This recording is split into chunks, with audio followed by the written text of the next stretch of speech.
But we do want to begin with that breaking news from Texas, where Nicholas strengthened to a Category 1 hurricane just hours before making landfall this morning. Rescues are underway as heavy rain drenches the Lone Star State. Nicholas could bring up to 15 inches of rainfall in remote parts of Texas, while some cities may see between 5 to 10 inches. Flash flooding remains a threat for many residents in low-lying areas. And you can see just how strong the winds are there. A Citgo gas station roof collapsed in Matagorda, Texas, as rain and wind pummeled the coastline. The storm is now making its way to Louisiana, where power outages are already being reported. We have our team covering all the angles of the storm. We'll check in with Bill Cairns, who's tracking Nicholas this morning. But we start with Vaughn Hilliard on the ground in Texas. So, Vaughn, you're in Houston, where they fear flash flooding could be life-threatening. Of course, we all think back to Hurricane Harvey, where the flooding was such a huge issue in that area. What are you seeing so far this morning? Exactly, Joe. What you're seeing over the course of tonight has been sustained rainfall here, about 3 up to 4 inches in the greater Houston area. You know, and I think it's important, though, when we're looking at the totality of this storm, to put it in relationship to 2017 and Harvey, when up to 50 inches of rain fell across the greater Harris County area here. Again, we are far off from that, but that doesn't stop concerns over flash flood risks here in the hours of ed. Still more inches of rain expected here in the region. And you can see here, there's also been 25, 30 mile per hour wind, gusts up to 50 miles per hour. Those winds here through the Houston area are expected to continue to increase ever so slightly here through essentially the midday lunch period area here in the greater Houston area, Joe. Vaughn, we know tens of thousands of people have already lost power in Houston. How prepared were they for Nicholas, especially for the storm to make landfall as a hurricane? Exactly. That's where officials are saying, look, when you're dealing with a tropical storm, you're dealing with an hour's worth of wind gusts here. And that is where you are now looking at across the greater Houston, across the greater Texas area, 400,000 individuals that are currently without power because of this storm. And those officials are saying, wait to go outside. Wait, because those wind gusts will continue to be sustained. And until those wind gusts go down to a reasonable level, that is when those power crews can get back out there. But again, 400,000 here across Texas are without power because of this storm, Joe. And as you mentioned, I mean, the big threat from this storm isn't really the wind, but it's the rain, the threat of severe flooding. How concerned are officials there about that, especially after what we saw Ida do in New Orleans and even in the Northeast when it was no longer a hurricane? Are they concerned we could see something similar in Texas and Louisiana? With these ever-evolving storms, Joe, I mean, it's an hour by hour. And what you saw over the course of the night was this storm really take on further east of where we are. That is where Galveston is already sustained about 13 inches of rain. And I'll let Bill speak to where this forecast is heading. But right here in the Houston area, they're only expecting a couple more inches of rainfall in wind. And really the concern and where we're probably going to be heading next is further east into Louisiana, where I was just a couple days ago, where the folks there still, thousands of them without power and still concerned over their own situation from Ida. There is much more concern as we look further east and probably where we're going to be heading next, Joe. All right, Vaughn Hilliard, thanks so much. As Vaughn suggested, let's get the very latest on Nicholas's path. Yeah. Hey, Bill Cairns. He joins us now. What more can you tell us? Yeah, good morning. Let's just take a step back for a second and realize this is the 9th hurricane landfall in the lower 48 in the last 2 hurricane seasons. I mean, that's incredible. And if you want to include all the tropical storms we've had make landfall, we've now had 19 storms make landfall in the last 17 months. That's like mind-boggling stats, and too many of them have been hitting areas of Louisiana. So the storm did make landfall as a hurricane. We had a 95-mile-per-hour wind gust in Matagorda. That's where you saw that gas station sign go down, and that's the type of damage you'll see with a Category 1 hurricane. The Houston area, we were very afraid yesterday of the rainfall in Houston, and it has been raining. It's raining still pretty hard right now, but it is not like the rain to the east. This track a little closer to Houston or over the top of it, the dirty right side is mostly missing Houston, so we're happy to say for all the millions of people that live around the greater Houston area, the flash flood threat really is not as bad as we thought it would be. That's great for you, But then for Beaumont, Port Arthur, Lake Charles through Louisiana, the forecast has gotten worse for them, just in terms of heavy rain. We're not too concerned with the winds anymore. The winds have really come down quickly. Look at the only 30-mile-per-hour gusts near the center of the storm at Houston Intercontinental Airport. So the winds are not causing any more damage. We should not have that many more power outages. If you have your power on right now, you are likely to maintain it through the remainder of this storm because it's mostly just going to be a rain event.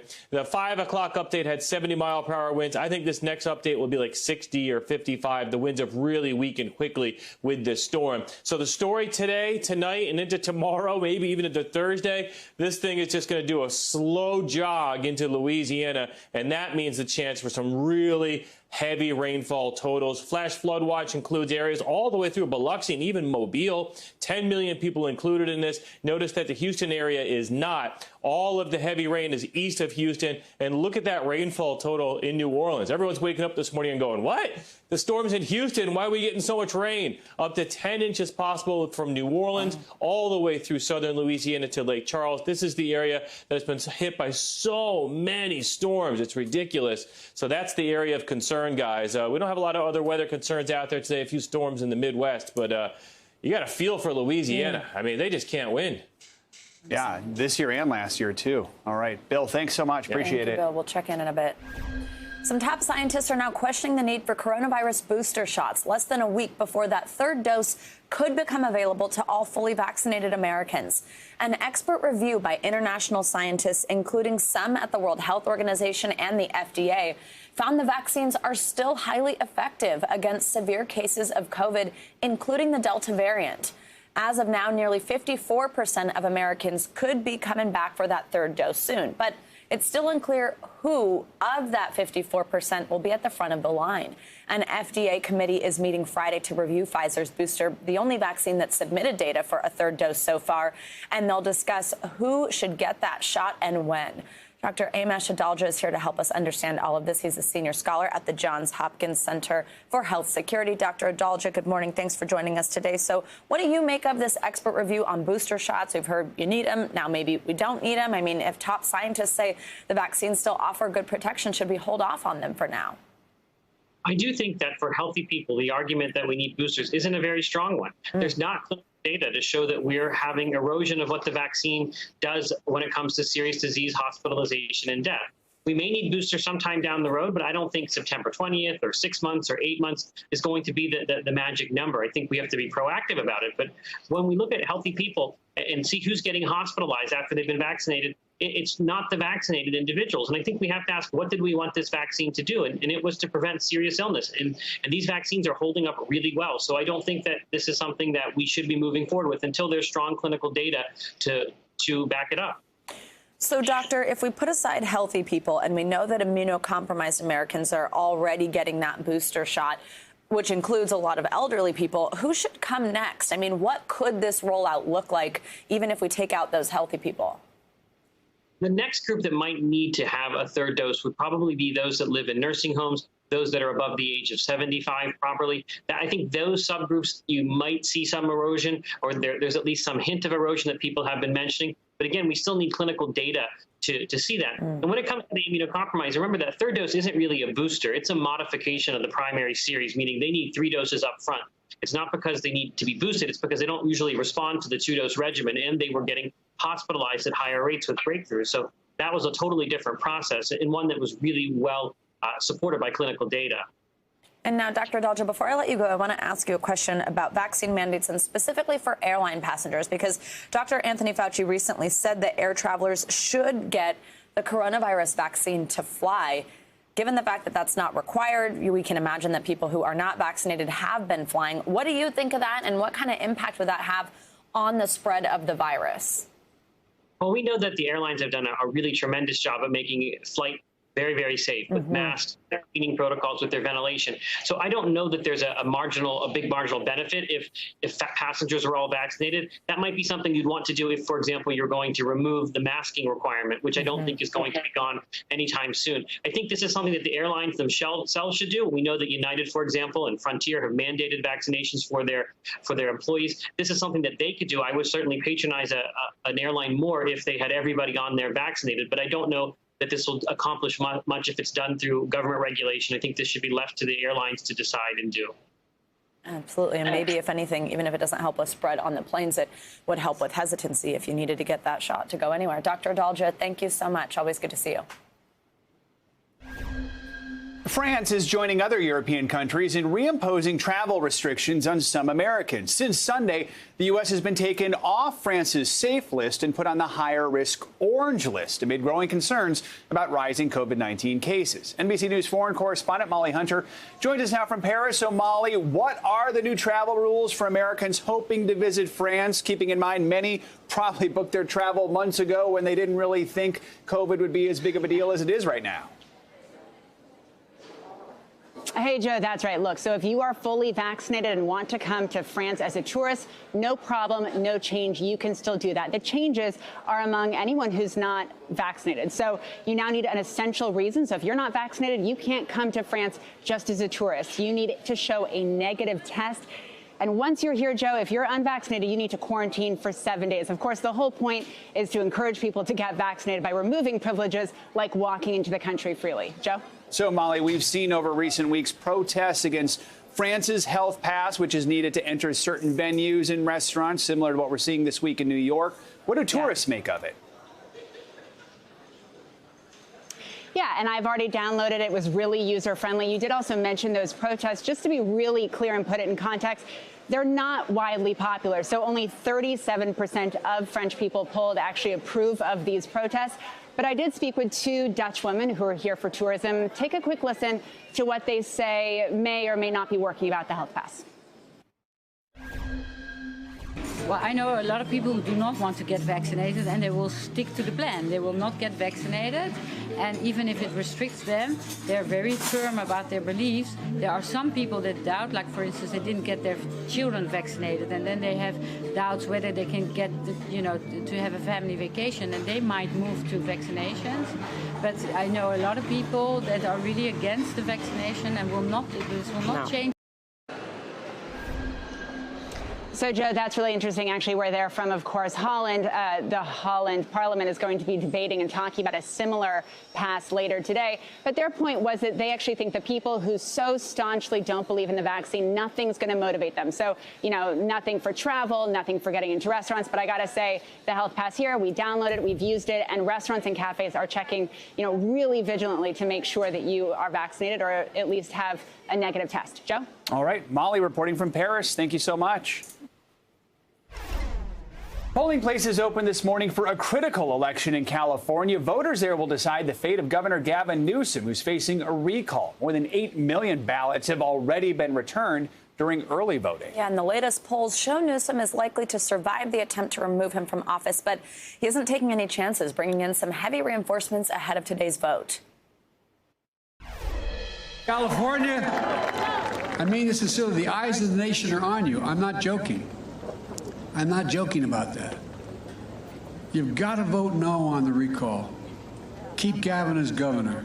The rest of America is counting on you, and so am I.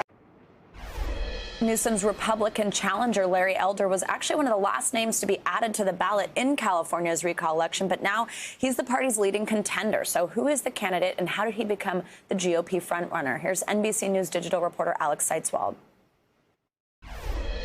Either we vote no on this recall, or in a matter of weeks, the next governor of the state of California is Larry Elder.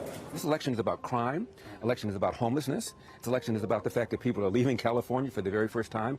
Larry Elder has been around for a long time in California. He's a conservative talk radio host, has been on the air for 30 years. He's attracted controversy for his entire career.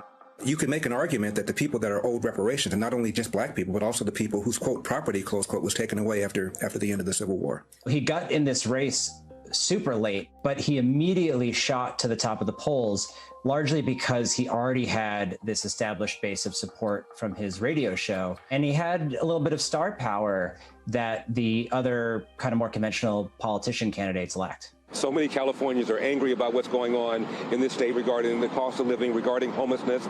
California is facing a lot of challenges that are very real and not particularly partisan. The cost of living is going up. There have been wildfires that are threatening major population centers. There's a major drought.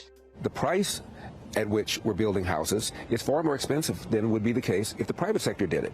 And with federal land would not be subject to the rules and regulations in California that cause the price of houses to be so high. You could build small houses cheaply, and then unhoused people would have somewhere to go. So there's two questions on the ballot. The first one is, should Gavin Newsom be recalled, be removed from office, yes or no? Then the second question is, if yes, if he should be removed from office, who should replace him? Whoever wins a plurality on the second question, whoever gets the most votes, wins and would become governor if the first question succeeds. You don't need to win a majority. You don't even need to win a big plurality. You just need a slightly bigger plurality than anybody behind you. So 25% may be all it takes for Larry Elder to win on the second ballot of this recall, because he's tapping into that hardcore base while everyone else is getting, 2, 3, 4, 5%. I think a lot of people are rightly wondering, how could somebody like Larry Elder, a right-wing provocateur, end up as the front runner in California, famously one of the most liberal states in the country? The thing about this recall is Republicans are far more motivated to vote than Democrats. If you tallied up every vote and everybody voted, it would not even be a contest. Democrats outnumber Republicans 2-1. There's no way that Larry Elder would win a typical election. But if Democrats don't show up and Republicans do, then you could end up with Larry Elder as the next governor of California. Thanks for watching our YouTube channel. Follow today's top stories and breaking news by downloading the NBC News app.